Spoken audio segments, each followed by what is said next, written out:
তে বন্ধুসকল আপোনালোকৰ কাৰণে বহুতেই ভাল খবৰ যেহেতু আপোনালোকে ইতিমধ্যে যিনেকি এডিআৰি 2.0 আছে তাৰ ৰিজাল্ট ইতিমধ্যে আপোনালোকে পাইছে সকলোৱে কিন্তু বন্ধুসকল যেহেতু ইয়াতে আপোনালোকে জানে যে 1:2 ৰেশিওত আপোনালোকৰ ইয়াতে মতা হ'ব আপোনালোকৰ নেক্সট পৰ্যায়ৰ কাৰণে কিন্তু বন্ধুসকল ইতিমধ্যে আপোনালোকে গম পাইছে যে এডিআৰি 3.0 ভ্যাকেন্সি মুকলি কৰিব কিন্তু বন্ধুসকল কেতিয়া মুকলি কৰিব আপোনালোকৰ কাৰণে 3.0 নিউ ভ্যাকেন্সি সেই সকলোখিনি তথ্য আজি এই ভিডিওটো যোগেদি দিবলৈ গৈ আছো আপোনালোকে ভিডিওটো আৰম্ভণি পৰা একলৈ চাই থাকিব চেনেলটো যদি প্ৰথমবাৰকে ভিজিট কৰিছে তেতিয়াহলে চেনেলটো সাবস্ক্ৰাইব কৰি কাষৰ দিয়া বেল আইকনটো প্ৰেছ কৰিবলৈ নাপাহৰিব তাক ভিডিওটো আৰম্ভ কৰো তেজাক মৰমৰ বন্ধু-বান্ধৱীসকল ইতিমধ্যে আপোনালোকে নিজৰ ৰিজাল্টখন চেক কৰিছে এডিআৰি যি সকলে নাকি ইয়াতে নাম আহা নাই তেওঁলোকক হতাশ হ'ব নালাগে বা যি সকলে নাকি ইয়াতে ফাইনেল মেইল লিষ্টত নাম নাহে তেওঁলোকক ইয়াতে হতাশ হ'ব নালাগে কিয়নো বন্ধু-বান্ধৱীসকল আপোনালোকে পুনৰ ইয়াতে এডিআৰি 3.0 কাৰণে বহিব পাৰিব হয় বন্ধুসকল ইতিমধ্যে আমাৰ সিএম স্যাৰ ঘোষণা কৰিছে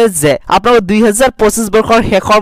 আপোনালোকৰ কাৰণে নতুনকৈ ভ্যাকেন্সি মুকলি কৰা হ'ব এডিআৰি 3.0 কাৰণে তে বন্ধুসকল আপোনালোকৰ কাৰণে বহুখিনি ভ্যাকেন্সি মুকলি কৰা হ'ব আৰু সেই ভ্যাকেন্সি কেইটাত আপোনালোকে নিশ্চয়কৈ আবেদনটো কৰিব পাৰিব যিসকল নেকি এইবাৰ ফাইনেল মেইল লিষ্টত নাম নাহে তেওঁলোকে হতাশ হ'ব নালাগে বা যিসকল নেকি ফেল কৰিছে এইবাৰ তেওঁলোকক হতাশ হ'ব নালাগে আপোনালোকৰ কাৰণে নতুনকৈ ভ্যাকেন্সি নিশ্চয়কৈ আহিব 2025 বৰ্ষৰ শেষৰ ফালে বা 2026 প্ৰথম ভাগত আপোনালোকৰ নতুনকৈ ভ্যাকেন্সি মুকলি কৰা হ'ব তে বন্ধুসকল যেতিয়া নেকি আপোনালোকৰ কাৰণে নতুনকৈ ভ্যাকেন্সি মুকলি কৰে মই আপোনালোকক নিশ্চয়কৈ ভিডিও বনাই কিনে জনাই দিম সেই কাৰণে এতিয়ালৈকে যদি আমাৰ এই চেনেলটোৰ লগত আপোনালোকে জড়িত হৈ থকা নাই তেতিয়াহলে চেনেলটো সাবস্ক্ৰাইব কৰি কাষৰ দিয়া বেল আইকনটো প্ৰেছ কৰি কিনে আমাৰ এই চেনেলটোৰ লগত জড়িত হৈ থাকিব তে বন্ধুসকল আজিৰ এই ভিডিওটি মানে আছিল ব্লগ আজিৰ এই ভিডিওটি ইয়াতে সমাপ্ত কৰো